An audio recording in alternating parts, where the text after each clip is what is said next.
Bismillah, Assalamualaikum warahmatullahi ta'ala wabarakatuh.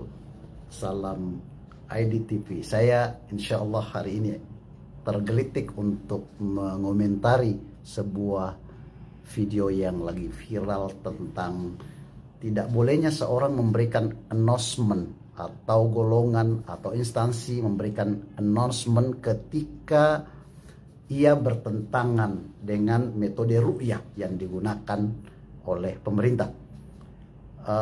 Kita lihat telik hadisnya. Hadis ini sebenarnya tentang penentuan hilal Ramadan dan hilal Syawal.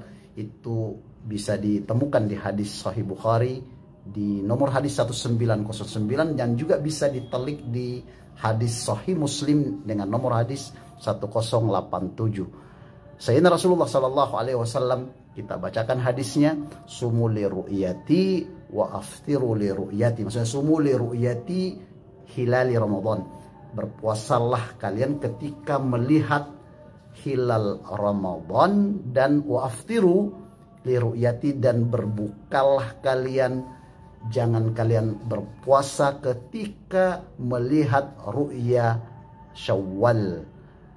Fa in ghamma alaikum, kalau kalian terhalang, ada awan mungkin, atau di beberapa negara banyak debu sehingga menghalang pandangan untuk melihat hilal itu, fa akmilul iddah, sempurnakan bilangan dari bulan ini. Bilangan itu ada dua, ada 29 atau 30. Kalau 30 berarti kita sempurnakan. Kalau 29 berarti bilangan atau hitungan bulan itu adalah nakis, kurang.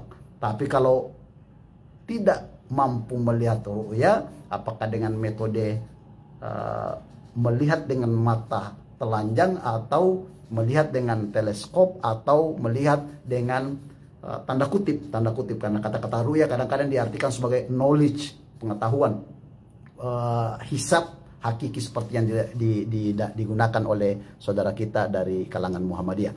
Ada satu hal yang sangat urgent yang ingin saya komentari terkait hadis dari Sayyidina Rasulullah SAW, bahwa hadis ini ambigu. Hadis ini menjadi dasar atau dalil untuk menetapkan isbatur ru'ya, atau hadis ini, coba perhatikan, atau hadis ini menetapkan isbatul hilal. Ini dua yang berbeda.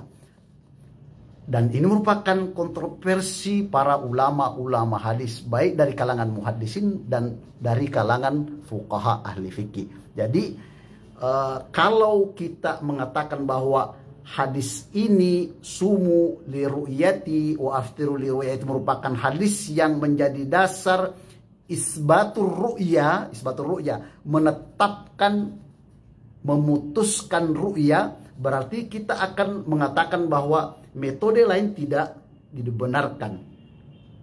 Metode lain adalah opsi yang kedua kita gunakan ketika tidak bisa ditetapkan di metode ru'ya. Akan tetapi kalau hadis ini menetapkan bahwa isbatul hilal lirru'ya, untuk menentukan hilal dengan metode ru'ya, maka dua-dua metode itu bisa digunakan, hisabiyah, hisab falakiyah, dan metode ru'ya. Nah, ini yang menjadi polemik para ulama-ulama kita. Apa sih yang dinamakan ru'ya itu kalau kita menggunakan kata-kata ru'ya? Ru'ya itu adalah iltifa'ul aini bil maddatil ladzi ru'i. Iltifatul ain bil mad.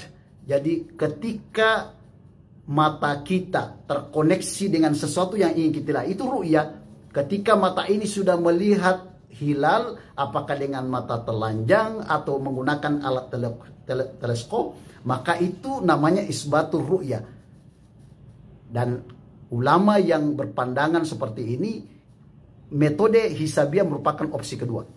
Akan tetapi kalau kita berpandangan bahwa ru'ya merupakan salah satu media, salah satu cara untuk menentukan hilal, tanda kutip, bahwa kadang-kadang ru'ya itu bisa diartikan sebagai pengetahuan, diartikan sebagai knowledge. Pada kasus ini kita bisa menggunakan metode hisab falakiyah yang dilakukan oleh saudara kita dari kalangan Muhammadiyah. Ya, ini merupakan perbedaan pandang, sudut pandang terkait dengan hadis yang disampaikan oleh Sayyidina Rasulullah Sallallahu Alaihi Wasallam. Kita tidak boleh memaksakan pandangan kita terhadap suatu golongan. Hal yang paling penting adalah kebersamaan. Ikuti pemerintah, insya Allah kita akan merasa damai di hati untuk melakukan sholat Idul Fitri secara bersamaan. Demikian, mudah-mudahan insya Allah ada manfaatnya. Akhirul kalam, minallahil musta'an wa ilaihi tiklan. Wassalamualaikum warahmatullahi ta'ala wabarakatuh. Salam Aidit TV.